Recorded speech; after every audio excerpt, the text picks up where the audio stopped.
Sementara itu pemirsa, satu pasien suspek reaktif meninggal dunia di ruang pinire Rumah Sakit Umum Daerah Teguh Umar, Calang, Kamis pagi.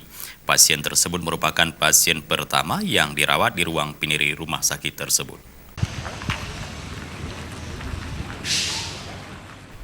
Pasien yang meninggal tersebut merupakan salah seorang warga Aceh Besar yang dirujuk dari Puskesmas Jaya 2 hari yang lalu dengan keluhan sesak nafas sehingga perlu perawatan lebih lanjut.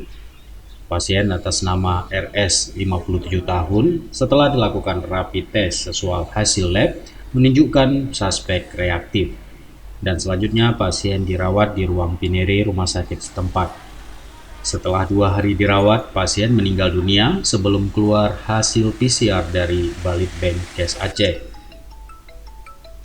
Dirawatnya pasien suspek reaktif di ruang pinire mendapatkan persetujuan dari keluarga untuk perawatan sesuai gugus tugas COVID-19. Proses pengurusan pasien meninggal dijaga ketat petugas kepolisian dan Satpol PP WH Aceh Jaya. Dengan APD lengkap, proses diawali dengan memandikan jenazah di rumah sakit tersebut sebelum dibawa pulang untuk dimakamkan. Humas Rumah Sakit Umum Daerah Teguh Umar, Dr. Halim menjelaskan, pasien yang meninggal tersebut akan dikebumikan secara protokol kesehatan sesuai gugus tugas COVID-19 di salah satu desa di Kecamatan Indrajaya. Ya, untuk saat ini ya dari pasien yang kita ini adalah pasien suspek reaktif dengan hasil rapid test, tapi PCR-nya sedang kita tunggu.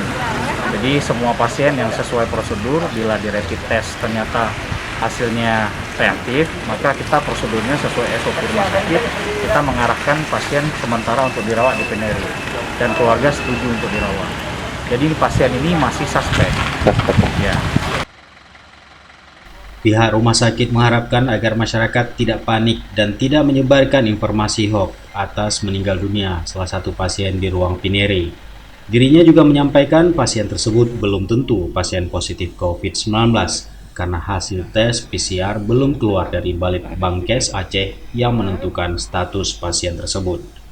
Dari Kabupaten Aceh Jaya, Tim Liputan Aceh TV melaporkan.